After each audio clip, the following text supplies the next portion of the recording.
All right. My presentation's coming through okay, Mark? It is. Looks good. Excellent.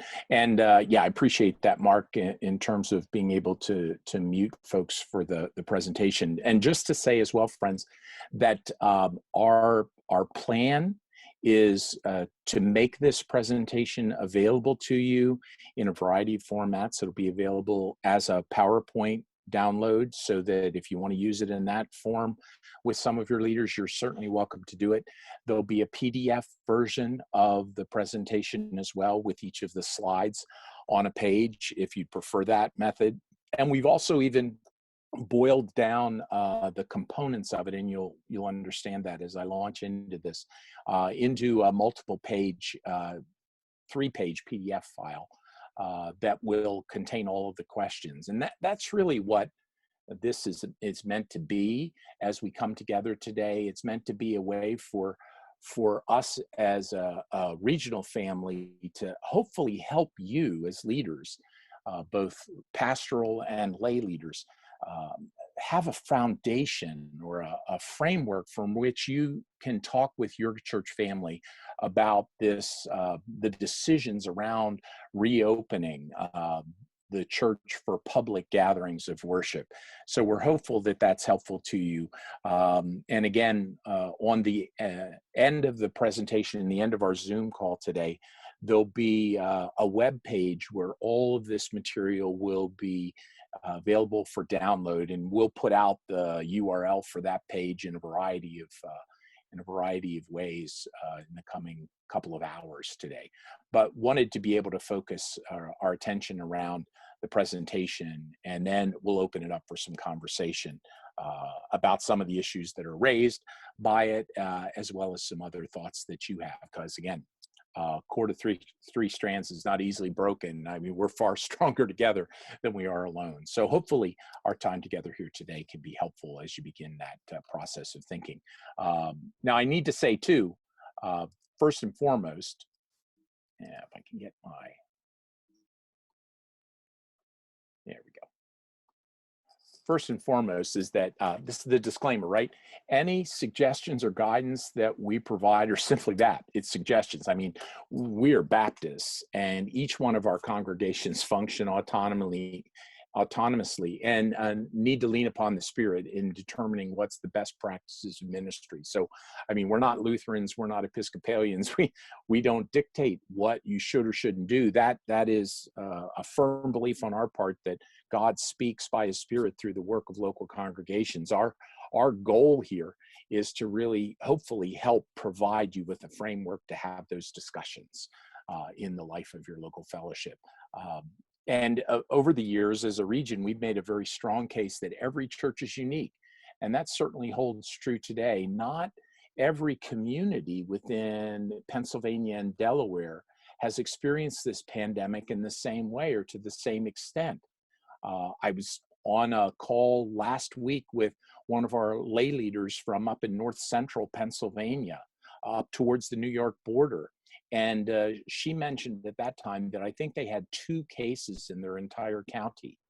I live in the Susquehanna Valley, west of Harrisburg, and we have over 4,000 cases in the greater Susquehanna Valley, with over 200 in the county that I reside in. And that's even more challenging when you get south and east in our region, as well as in the greater Pittsburgh area. So not every part of our region has experienced this pandemic in the same kind of way. So the decisions that need to be made are those that need to be made with sensitivity to the congregation and community and the context that you're in. And I've gone ahead and put a copy of a map, both for Pennsylvania and for Delaware, that shows the spread of this virus and the way that it's having an impact. The darker colors on both maps indicate those that are more highly affected, and the lighter colors are those parts of the states that are not as highly affected. And so it's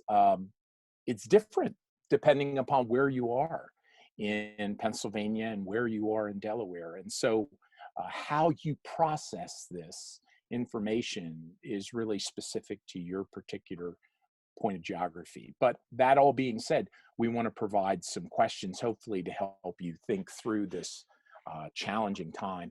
And as we've talked about it, it just seems like there are layers of consideration. I mean, the first and foremost one that we all think about, that we gravitate towards immediately, is what about our physical space? What do we need to do in order to prepare and equip our physical space to be able to welcome congregants back into the space? But there are also concerns about the individual and individual dynamics and anxieties and fears that go along with that, that we feel like you need to be considerate of as you talk through the dynamics of coming back to public worship. And then lastly, and equally just as important, is, well, what does ministry look like now and moving forward in light of these last 2 months that we've spent together, and some of the blessings that we've experienced and some of the challenges we've experienced? Well, what does ministry look like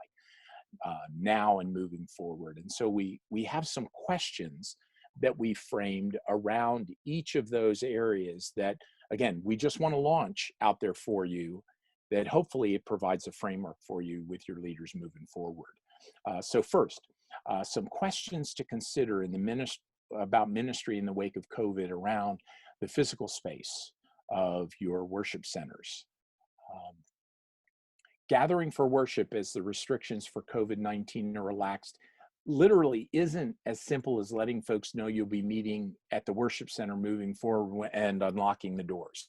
I mean, it's just not that simple. What specific kinds of cleaning needs to be done in order to assure your church family that your building is a safe place to come to? I mean, there's layers and layers of anxiety that people are feeling around all of this. And it's incumbent upon each of the churches and each of the leadership teams to be able to present their facility in a way that brings comfort and safety in the lives of your church family. So what specific needs do you have in order to clean your space, in order to make it that safe space, safe place for your church family and members to come to?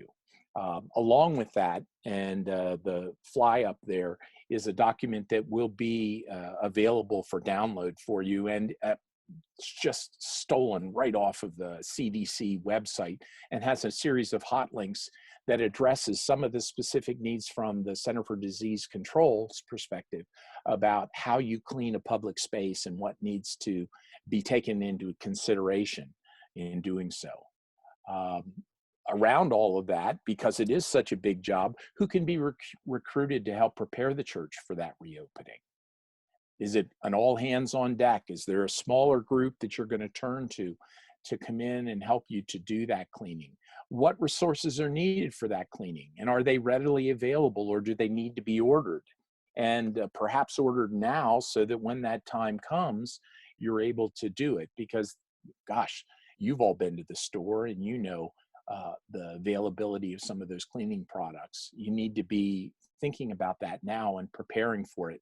Just kind of as an aside to that, off of the CDC website, and you'll see some of those links on the document that flew up on the page previous, there is a link to a product overview of what types of products that are available are ones that would be able to address the coronavirus most particularly, so that you know that the products you're using are effective for the challenge that you're facing.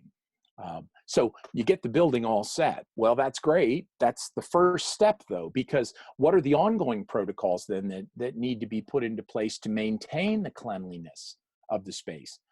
Once and done is not an option. How are you going to assure that people are vigilant in keeping the worship space clean as you begin to move forward? Those are some additional considerations that you need to put in your mind.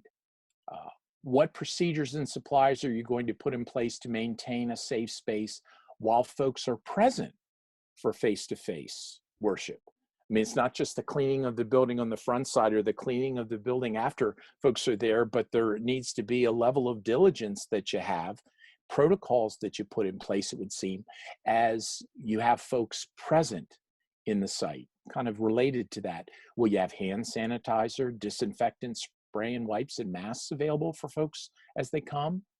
Because those supplies are limited, how will you gather them so that you're able to, again, provide that safe environment for folks to be able to come for worship?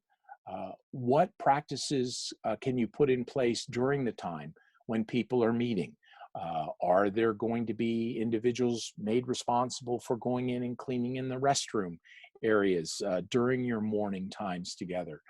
Cleaning handrails, perhaps, those spots where folks repeatedly grab and touch as they go in and out of the worship space. Again, just trying to raise questions for you to be considering. In order to maintain social distancing, can you gather your entire church family in a worship space at one time? Or do you need to have multiple services to accommodate? When you talk about having 6 feet of distance between one another, do you need to stagger people throughout the pews and skip pews in order for folks to be able to sit? And if so, for some of our folks, some of our congregations, that may well entail multiple worship experiences for folks to feel comfortable to come. So have you considered that? Will you still have a greeter at the door? And will you still expect your pastor to greet people at the conclusion of worship in light of the social distancing guidelines? The last week that I was out on Sunday, I was at the North 10 Mile Church down in southwestern PA, had the privilege and opportunity of preaching there. But it was a unique experience because we were right on the hinge of all of this, to just kind of do this with people as they were leaving and not be able to shake hands. It was awkward. It was good to see people, but it was strange. Just to think through some of those realities as congregations. How will you handle the offering? Again, that plate would be passed amongst a number of people and touched, and it is a sure way to be able to convey a virus. So what would you do around the offering? How will you share in the Lord's Supper? Baptisms, your church choir. Again, singing involves a lot of breathing, deep breathing, and it expels a lot of air. And there's grave concern on the part of many around corporate singing, even with masks in place. So how will you handle that? Will you continue to hold children's church? And if so, how? Will you hold a coffee fellowship or any other type of fellowship meals in light of social distancing? Those are some of the considerations around the physical space piece. But the reality, as we talked about earlier, is that there are layers to these concerns that we want you and your church leaders to be thinking about as you consider what it means to come back together for public worship. So now another section about concerns and questions about the individual. As we said earlier, perspectives and anxiety around COVID-19 are all over the map. You have folks that are saying to you as leaders, why in the world did we ever stop worshiping? Well, we should be back in worship. And I know some of our congregations have people that are madder than wet hens that we haven't been worshiping over these last weeks. And yet you also have other folks on the other side of the spectrum, quite frankly, that are saying, I don't know when I'm going to be comfortable coming back. So how do you as leaders how are you going to navigate the challenge to present a unified and cohesive plan to your church family, being sensitive to those realities of those folks that are saying, hurry up already, but those on the other side that are saying, hold on there, Pastor, I'm not sure it's time yet. As I said to another group of pastors that I was chatting with on a Zoom call the other day, this is a key moment for pastoral leaders to lead. This is a key moment for lay leaders to lead as you seek to help your church family navigate through the challenges and the anxieties that come with this day. Here's another reality that I think you need to be aware of You need to know that this anxiety around this virus may keep people from coming back to worship right away, both young and old alike. Some of the older parts of the population, again, the word has been out, 65 and over have a higher level of severity, perhaps, of their impact by the virus, but also young families may be highly anxious about it, and they may choose not to come back when you start public worship again. How are you going to address that concern?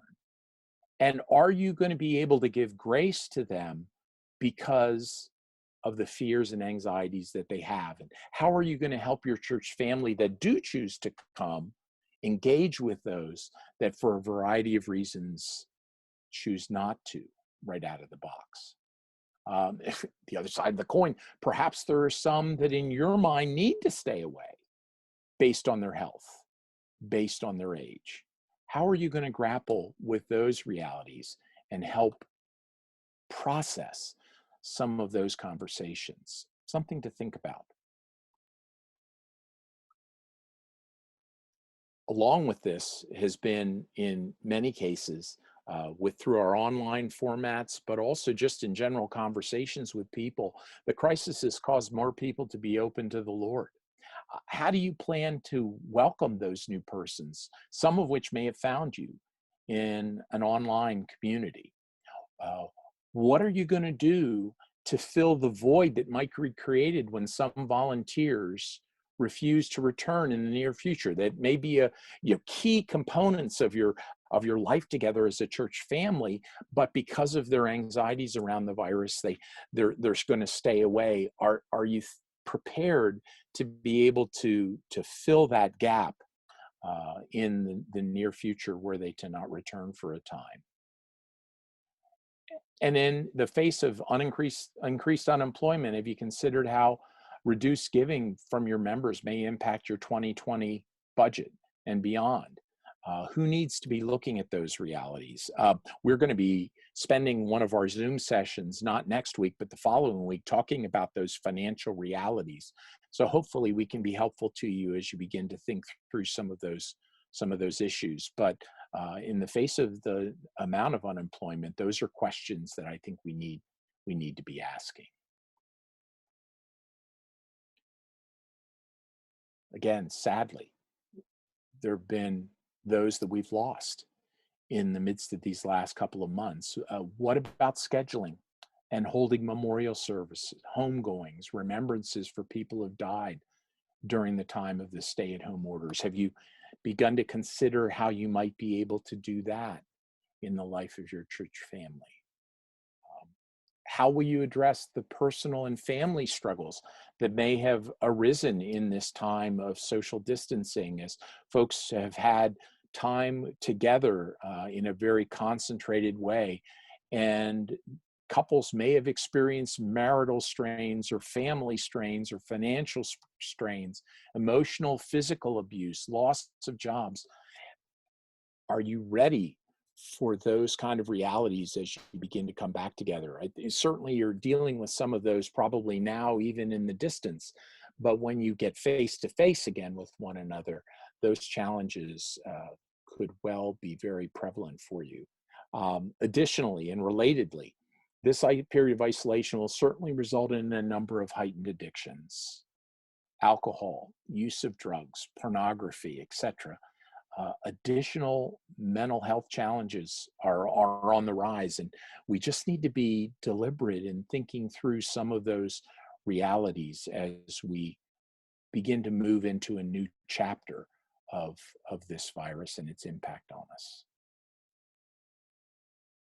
And lastly, but certainly not least, to look more in a macro way about questions to consider about your local church ministry moving forward in light of this last 2 months that we've experienced. The challenge before us, Alan Toffler said, the illiterate of the 21st century will not be those who cannot read or write, but those who cannot learn, unlearn, and relearn. And man, have we ever had 2 months of that truth in our lives. But equally so, Isaiah 43, verses 18 and 19, familiar passage, but one again that just speaks to us in this present day and age. Forget the former things. Don't dwell on the past. See, I'm doing a new thing. Now it springs up. Don't you perceive it? I am making a way in the desert and streams in the wasteland. This pandemic has not caught God off guard. And we have seen God begin to bring beauty from ashes. And there have been countless ways where we've seen God, by his grace, pour out his spirit in the life of his church, even amidst these challenges. And we need to be sensitive to that reality as we talk about and think about our ministry together as congregations. But the truth is, it just feels like you're hugging an elephant. How do you get your arms around the concept of ministry and what it looks like moving forward in light of this pandemic? And Jeff really did a wonderful job in the last Notes and News article to break that out for us in asking three very pointed types of questions to get a handle on the nature of the pandemic. And actually, it was a threefold prayer because we definitely need God's help in the midst of all of this. And here are those three particular prayers. Lord, what is it that you would like us to stop doing in light of this pandemic and what we've experienced? Lord, what is it that you'd like for us to start doing as a result of what we've learned over these last months? And lastly, Lord, what would you like for us to strengthen in doing? As we've talked about it, it seems like that is a helpful framework to be able to think through ministry in light of what we've all experienced over these last months. So first and foremost, Lord, what would you like for us to stop? It hasn't been business as usual for a number of weeks. Are there any ministry activities from before the pandemic that just don't seem to hold the same importance now? And if so, should we let go of them in order to make room for the new? And again, no one can make those determinations other than you and your church family. But as you've looked back over these last 8 weeks or so, are there ministry activities that, while you've not been able to hold them, don't hold the same level of importance for you? What meetings have not been held that have not been missed during our time together? What needs pruning? Is it time to celebrate and sunset ministries that have served their purpose in the past so that we can now have some renewed energy to move towards the future? Lord, what is it that you would like us to stop doing in light of these last 8 weeks? And then on the opposite side of the coin, Lord, what is it that you'd like for us to start doing? What has your deep dive into technology taught you over these last weeks? Many of you have probably learned far more about Zoom, far more about Facebook, far more about YouTube than you ever wanted to know. But my sense is that have seen that there is some life that has come from this. Certainly some challenges, but some life that has come for this unexpectedly. For the life of your church family. What good habits has your church embraced in these past months that you can continue and enhance? Perhaps online care through small groups, perhaps digital communication, perhaps ongoing streaming worship services. What have you learned? And out of that then,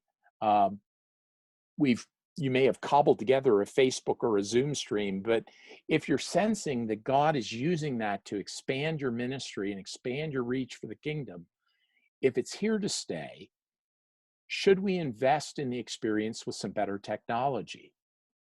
Rather than just having a cell phone that's on a tripod or being held by your spouse or one of your children, is there some investment in technology that we should be about to enable us to do this even better if God is calling us to continue with these kind of resources? Perhaps we need some new staff, some new volunteers to help us with that so that it doesn't fall upon the shoulders of the same old, Uh, there are folks in your congregation, in all likelihood, that you found that really get this stuff. They get technology. And maybe this is a good opportunity in time to be able to enhance the relationship that you have with those folks moving forward. Are there some other things that God wants us to start? It may be that you've, as a church family, have gotten involved in a feeding ministry or a care ministry. Is this something that God wants you to start because there's been a passion that's been exhibited by the life of your church family? And then lastly, Lord, what is it that you'd like for us to strengthen? People have stepped up in new ways over these weeks. How are we going to engage their passion moving forward? I've heard it repeatedly as I've talked with pastors and leaders that there are folks that suddenly are engaged in ministry that weren't necessarily engaged in the past. Where how are we going to honor them and engage in their passion moving forward? Uh, we've had a small group ministry, but this has shown us that we need more of that. We need more engagement with smaller groups of people. How do we do that, Lord? How do we strengthen that ministry? Prayer for one another has been such a comfort. People have been praying in online groups, praying together in one-on-one phone calls. How do we leverage that wonderful experience that's come through this pandemic to be able to move it forward to the next level for the discipleship of his people? Again, mentioned it before, we've had a feeding ministry, but now we see it's critically important. It's critical importance with fresh eyes. What do we do to enhance that, Lord, for your glory? So, thrown a lot of questions at you, and that's what we've been trying to do in this presentation, is not to say this is what you should do, because we don't know what that is, dependent upon your circumstance, dependent upon your context.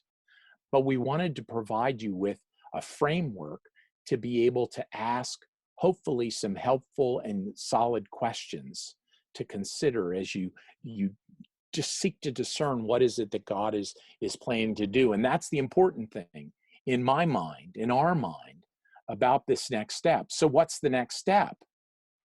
The truth is only God knows. So why don't you ask him? And that sounds flip, but I don't mean it to be flip. God has a plan. He has a purpose. He has a trajectory for each congregation in terms of next steps, both in dealing with your physical space, both in dealing with individuals, but also in dealing with ministry moving forward. And so I would encourage you and call you as leaders to be seeking God's face and his wisdom to know what those next steps should be.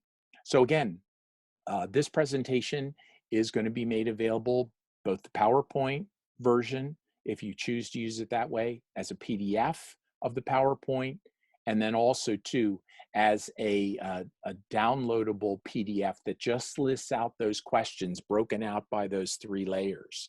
There are also some additional monograph documents that we've discovered that we've made available. One as well that Dr. Jeff Woods in the Office of the General Secretary has put together, and you'll see that there'll be some of the questions in that document that have made their way into our presentation. But again, it's meant to help build a framework for you as church families, you as church leaders, to be able to discern what those next steps are. Okay, Mark, so I'm going to minimize the PowerPoint, and then we can spend some time chatting. Thank you, Pastor Frank. Great job with the presentation. And as Pastor Frank was sharing, there were lots of comments and questions in the chat box. I'm actually at a loss a little bit as to how best to move forward. I don't know if we should solicit questions in the chat box or comments to start. It's a pretty large group with 50 on board, so I'm I'm a little concerned if we unmute that it's going to get difficult to hear one another. So why don't we start with, if you have a question or comment, if you could put that in the chat. Jeff, Frank, and I will try to monitor that. Quite a few of you were talking about maintaining the live streaming that you've already put together. Now, maybe it is easier just to unmute, and hopefully you all we can be respectful and try to speak. Frank, Jeff, thoughts?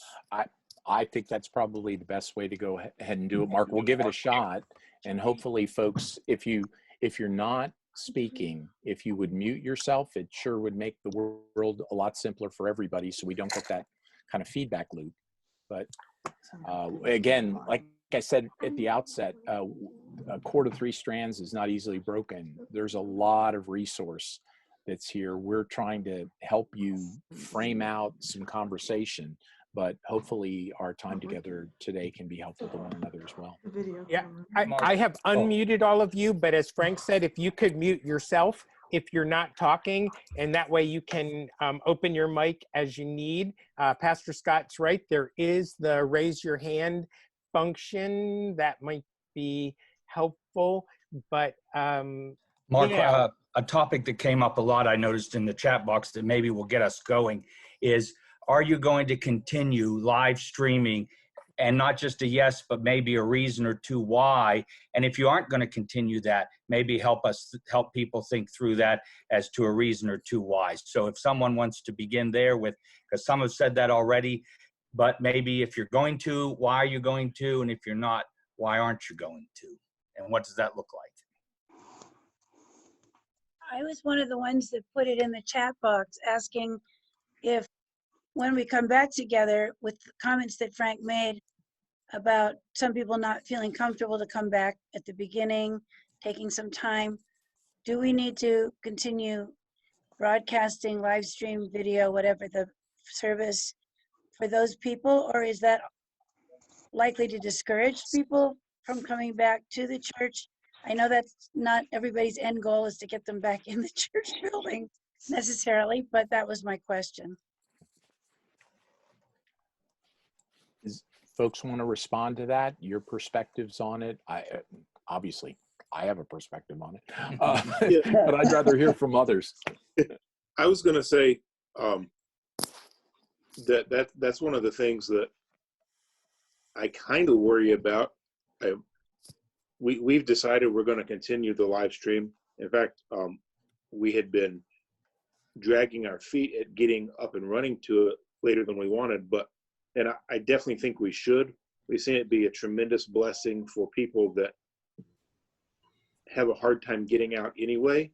But a real concern that I have with when this is behind us is, we talk so much in church life these days about the low expectations, and how much lower are we making the expectations on a normal Sunday for somebody that has no reason they can't come join the body, but just finds it far more convenient to turn on the phone from their bed.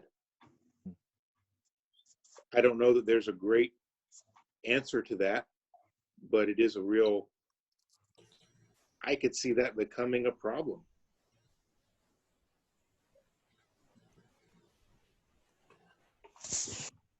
Mark has just put up a poll of how many of you will continue to live stream your services. I hear you, Dave. I guess I see that going the other direction. I think it's an opportunity to reach out to the people who probably aren't going to come anyway. So we've been doing live stream for 4 or 5 years because we had a woman who had multiple sclerosis and couldn't get to church. And it does happen. I do have people who watch it at home who could get out of bed and come. But I think that the gift of being available to people who can't outweighs that. Thanks, Brenda. Thanks.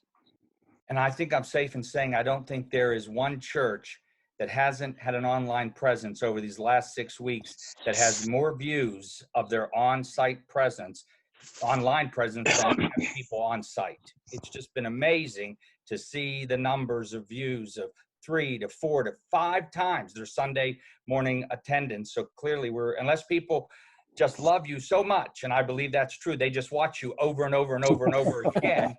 We have to assume that they are, in reality, you're reaching people beyond your normal sphere of influence. So those people, I think, have to be taken to some degree in consideration one way or the other.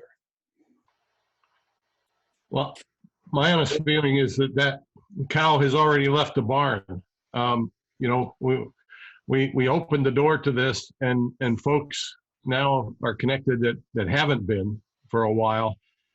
If you close that door, you're essentially saying, go find someplace else to go, because there's plenty of them out there. So, I mean, I think these are very real challenges and opportunities, but I think this is part of adapting to the new now, is that if you stop live streaming, you're just inviting people to go elsewhere. Thanks, Dan. So I kind of look at live streaming in terms of being an entrance point for folks and being the first step in discipleship. I mean, we can't expect live streaming to be the only way we disciple folks and the only way we get folks connected with our church. And yeah, of course, you're going to have some of your people that there's going to be inconvenience and things, but I think somebody mentioned it in the chat. That's the general trend of church attendance anyway. I mean, people are definitely becoming, commitment levels are not what they once were. Now somebody says they're committed to a church, and commitment means they attend once a month or whatever it is, and they consider themselves a committed member. So, I mean, I kind of try to think about the good that's coming from the live streaming and the fact that it's reaching people like the people that were most excited, I think, when we first started this, because we started live streaming the week before kind of we actually closed, and it was all my shut-ins who were not connected to the church. They were unable to be connected with the church. And so I just look at it as the good outweighing the bad, as many of you said, but I look at it as kind of an entrance point. And then, yes, we have to do more work on top of the live streaming to kind of disciple folks and help folks find the fact that you can't just, Christianity is not just turning on the Facebook when you're in your bed and watching a church service. There's more to being a church member than that. So it really, Rob, you're looking at it as a bigger issue, right? Of discerning what is discipleship today, right? How discipleship is done really gets altered in this new world, doesn't it? Yeah. This is Dave. I think part of that is just it's an entry point, what like Rob said, into the community, and then how are we able to encourage and to continue to develop those relationships into the community, because the church is the community, not the building. When it can be an entry point, it can be a tool to reach people that we're not reaching with our previous ministries. But I would agree that we would want to try to move them forward into other relationships and other discipleship process. And on the other hand, there will be some people who that will be enough for them until a point in time when they choose or feel the Spirit's leading to give them more.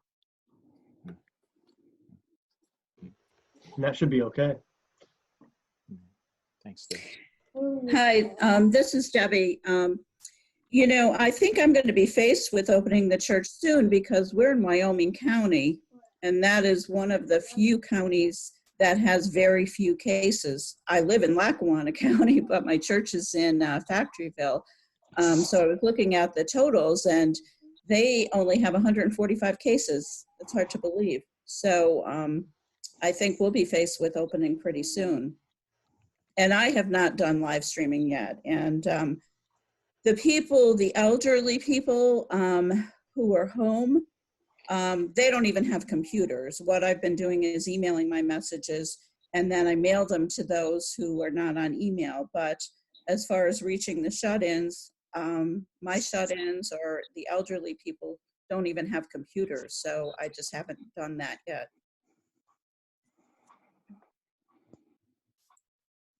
Yes, that's Doug Stratton. That's the question I've had. Even now, how do we address some of those who do not have access or choose not to use it? I've got folks, some who would like to be able to participate in that way, that simply don't have computer access. I have others who have limited access. I've got one woman who'd love to, but her Google phone won't work with what we're using. What do we do for those folks? How do we reach them now as well as provide these opportunities in the future? This is David Barrett. Go ahead, Pastor Dave. Yeah, I just wanted to share is that, I have a church like Debbie's where maybe only a third of them are on Facebook or internet access. And so I've used the U.S. mail along with doing a Facebook sermon. I sent a couple, I made a couple crossword puzzles on my own, and then I put a little sermonette in them. And that's really been a big hit. And with the U.S. mail, I can reach everybody.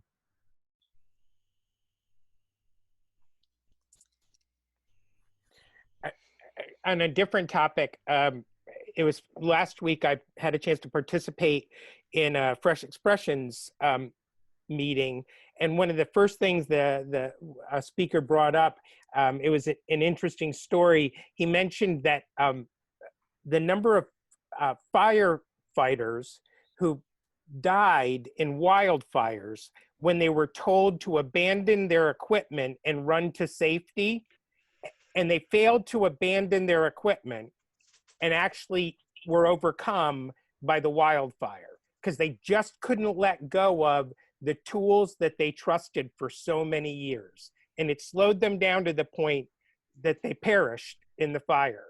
And so, Frank spent some time along with Jeff in his article. What are those things we want to continue? What are those things? What are those old tools that have lived out their usefulness and need to come to an end?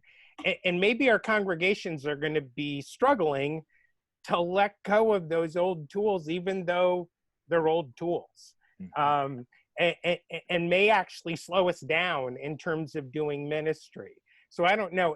And let me just say, I'm applying that to myself. I've mentioned to Frank and Jeff, we're already thinking about what are things in this new reality that the region needs to see as things that may not be functional. But are you seeing things in your own ministry that need to stop, be strengthened, or new things to continue? How are you doing with that question?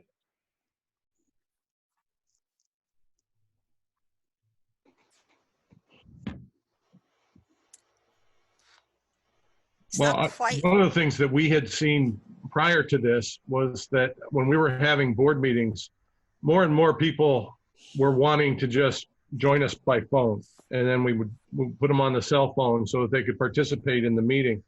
Some of them were coming a distance, or it might have been work-related conflicts. I think in some ways it has raised our participation level and the quality of the participation level doing the Zoom meetings. So I think those Zoom meetings are probably going to be a permanent fixture for us now. I'm not sure that we're ever all going to gather around the table again for. Terry. Sorry about that. Thanks, Pastor Dan. That's a great thought, that some people are using video conferencing for meetings and don't need to come to the church at night when they can just be online. That's true. Other thoughts? My concern is more one of capacity, my capacity. I've had a couple failures trying to set up Facebook sitting at home at my desk, and I can't quite imagine trying to lead the worship service in the church where there's more space. I move around a little bit, have to worry about preaching, have to worry about the PowerPoint to go with the preaching, and have to try to get Facebook and Zoom started and running. And I'm thinking, I'm not sure I want to do it, but I'm not sure I can do it physically. I would just say, Eleanor, you are absolutely right. Whether you can do it or not is the question, right? And being able to find and encourage some folks to help you to do that, because it's a capacity thing, right? I mean, there's only so much of you. Yeah, and it's really, really difficult to find people that will help with the technology. I have 2 teens, but what I have noticed is during this time, those 2 teens who were in church every Sunday have not been on the Zoom call or the Facebook. Eleanor, I have the same problem. This is Debbie over at Hughesville. I've got the same problem. I wanted to get on Zoom and do Zoom, and our church people, several of them said no, they just won't use it. They don't want it. And if it's going to get done, it's probably only going to be done by me. And you just can't do everything. So, Eleanor, an interesting observation about the teens and not being on. I was talking to our youth pastor who has a 15-year-old daughter, and basically she was saying, I'll watch it when I get around to it. I don't look at anything live. And to me, that was a really kind of, my kids aren't quite teenagers yet, but that was a really interesting revelation as we talk about how we do this moving forward, especially with the teens, and they apparently engaging something live when it happens isn't something that they value, and how we connect with them in that way is a real big challenge to figure out. So I guess all that to say is, like, I'm not surprised that the teenagers you had aren't engaged in real time. It fits what I'm hearing in our context about just the way teenagers interact with the medium to begin with. And let me just say, Mandy, if you could unmute yourself and speak to a comment that you made via text. I don't know, via the chat. I don't know if you can unmute yourself and share, but it's a great insight. Yeah, Mark. So I work with a lot of the kids in our church, as well as I live stream the services on Sundays. And I just wanted to point out that sometimes families will watch together. So on your live stream, you may see one name, but it's actually all 4 or 5 people in that family sitting down to watch. So it's not a guarantee that they're on, but you may be reaching more of the people than you realize that you are. So don't be discouraged. Can I just say, I am married to a school teacher, and they've been doing obviously different things throughout this whole thing as well. And one thing that she has noticed, my wife has been dealing with, is getting the kids, the teenagers, to be actively participating in her Zoom classes and stuff as well. For a generation that a lot of times we consider to be the technology generation, there does seem to be an awful lot of lack of live participation with this technology, compared to others. So, I don't have young people in my church right at the moment, unfortunately, but I have seen that as far as school is concerned. So yeah, definitely don't get discouraged, because it seems to be a prevalent thing with this generation. So Thanks, Pastor Mike. And I would say, relating back to Pastor Eleanor's initial question, if you didn't get it from Frank's presentation, you're going to need a team to do any of this, right? I mean, the idea, and if any of your church families are thinking it's the pastor's job to get us all back up and running again, that's insane, right? Regarding Amen. keeping the church clean, getting everything going, the technology running. If you're not thinking team at this point on every one of those levels that Frank shared in his presentation, like, you are gonna burn yourself out for sure. You are already in a terrible place. So hopefully you're already thinking, who do I pull into this that's gonna help me make this happen? Because if the church is leaning on just the pastor or the pastor and a couple of key congregational leaders, it's not happening. Right. Well, and the other side of that, Mark, too, is the fact, given the level of anxiety that folks are dealing with right now, talk about a landmine field, right? I mean, you as a leader go in and you start to make some autocratic decisions about what should happen. Trust me, people are going to have an opinion on that, right? And so finding a way to collegially or collaboratively engage folks in this is really, in my mind, just so important.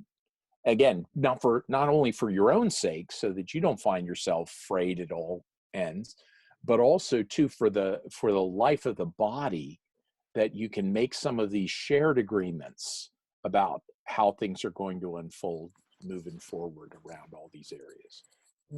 There are like 3 hands up. So on my computer, Ruth, do you have something to contribute, or is your hand up from a previous comment? You're muted at the moment. There you go.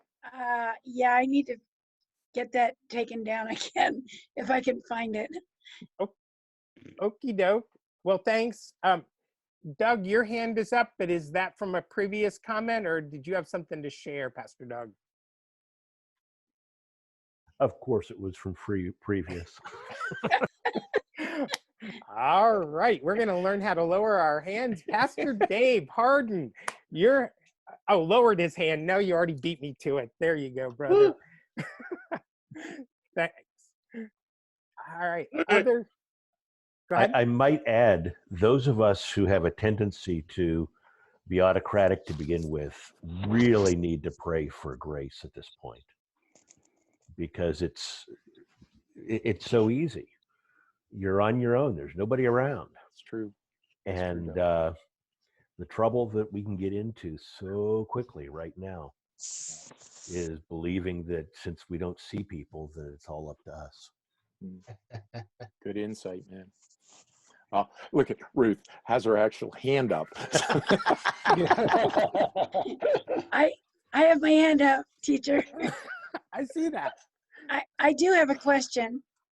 Our church, unbelievably, in the midst of this, today or tomorrow, April 30th is is the last day of our financial year.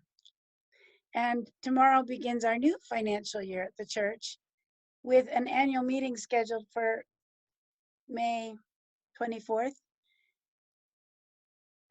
Not sure that we're going to be able to hold a meeting for everybody on May 24th. Does anyone have any suggestions? I did see one response from Kelly, I think, about mailing stuff out ahead and doing something on Zoom. But we have some people in our church, one who can't get onto that, and 2 are unwilling because they think they're going to be Zoom bombed by somebody. Yep. And so it won't be inclusive of everyone if we do it that way. Do you have any suggestions? Well, just one comment, Ruth, is that with Zoom, obviously, if you don't want to get on with the computer, you can still get on with a phone call. So perhaps the simplest way for those individuals is just to send them the phone number and just call in to that so that they can be involved. We're doing that now for our Bible study. So we do have a few people doing that, which would be good. Okay. A piece that you might keep in mind, and this came out very early from Richard Hammer, before you hold a meeting online, make sure that your bylaws permit that. Oh, okay. They Richard probably Hammer was don't. real specific about that, so I don't know. I'm pretty sure the bylaws of our church did not take into consideration Well, anything about online. no, but what they might permit is proxy, and that's kind of what it would become if you're talking online. Proxy. Thank you. Yeah, and actually there, our treasurer, Carol Casey, just recently got an article from Richard Hammer. We do not have permission to post that on a website or permission to post that on Facebook, but if that's a question, I think Carol can send you the PDF file individually. So you could shoot a message to Carol and she could send you the Richard Hammer document. We're not able to publish that on any of our online services, but there's information available if you need it. Questions, comments, thoughts?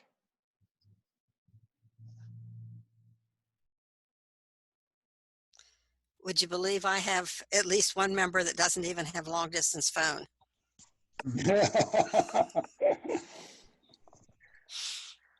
Gotcha. Telling them to call in on Zoom doesn't work. I think we're going to wrap this up. The plan, Frank, do you want to talk to what Bud has in mind, or maybe Bud is on this call? Yeah, I don't. Yeah, Bud, are you with us? I don't know whether he is or not. I didn't look through the participants list. I'm here. Hey, you want to say what's going to happen, buddy? Well, in about 10 minutes or so, once the Zoom call is concluded, there'll be a web page available entitled Ministry and Mission After COVID-19. And all of the excellent materials that the staff has put together and which Frank has presented this afternoon will be available for your viewing or downloading. There are, in fact, 7 resources, links that are on that page, so they'll be available as quickly as I can hit the buttons and release them to you. There'll also be some mention of this in the weekly ABCOPAD web update. So if you want to wait for that, there'll be a direct link to the web page. That web update will go out in about 10 or 15 minutes as well. You'll find that in your email. And there'll also be some links made available to this page on a number of our ABCOPAD websites, including our general ABCOPAD Facebook, ABCOPAD COVID Facebook, and Ministers Council Facebook pages. There'll be links right to these documents through Facebook as well. So I'm following my commander's instructions to hold off until the end of this conversation, and then they'll be available for your access. Nice, Bud. Yeah. Good job, dude. Bud was so great in putting that all together. We are going to put in a plug. Pastor Jeff Johnson, we are super excited about next Thursday's call. And so you should see a screen coming up. Do you see the shared page, Mark? We do. Excellent. Then I want to encourage you next Thursday to mark it down. There will be a time change from the 3 o'clock start to the 7 p.m. hour we're going to begin. And that will give people that don't have the chance to be with us during the day to join us in the evening time. The entire session will be facilitated by our 4 regional youth ministry associates, some of them on this very call, a couple of them you've actually heard from during our call. You'll see there that Chris Hamilton is going to be sharing the devotional, and that will start at 7 o'clock promptly. And then at 7:15, the other 3 ministry associates will be sharing ideas for this upcoming summer online, in person, and on site regarding Vacation Bible School, mission opportunities, and connecting with youth. And so we hope you'll make this a priority to join us next Thursday, 1 week from today. Note the time change from 3 o'clock start to 7 p.m. They, as well as we, look forward to seeing you next week. Awesome. Why does it say Wednesday all over it? That was Jeff trying to make sure that you asked that question. Exactly. I'm making sure that you're observing. Very good. Well, and just to say too, and I had mentioned this to Mark just a few minutes ago. I was on another Zoom call with a national meeting just an hour before we got together, just in case you think, oh, cool, I have now Thursday afternoon at 3 o'clock free. Nay, nay. Nay, nay, because nationally there's an opportunity that has arisen. The Church Mutual Insurance is sponsoring a call on risk management concerns around COVID. If you would like to join in on that one, that'll take place at 3 o'clock, which would be our normal time to gather. So 3 o'clock next Thursday, that'll take place. The information related to that hasn't been sent out yet, but as soon as it does, we'll put that on the Facebook pages and make sure that that gets around to you as well. But that'll be next Thursday at 3 o'clock with Church Mutual, and ABC USA will be sponsoring that. And then I need to say this as well to you, next Monday, May the 4th, the 1 great hour of sharing that's going to be received around the COVID disaster here in the United States and around the world. We'll be making grants available for local congregations. That grant process will begin on Monday the 4th. So again, I have no information at this point. We'll be receiving it, as we understand it, on Monday the 4th, and we will make those grant forms as well as the process available to all of you. It's, again, local churches can apply around emergency needs that they have as well. So as soon as we get that information, we'll post it on Facebook. So that should be this coming Monday. I would assume sometime in the morning we'll get it and we'll put it up straight away. So we wanted you to be aware of that. And Mark, I'm going to let you mention about the 14th. Sure.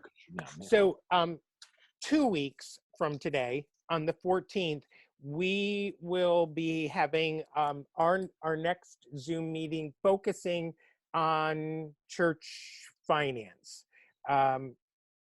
So our plan is to get together to talk about financial stuff.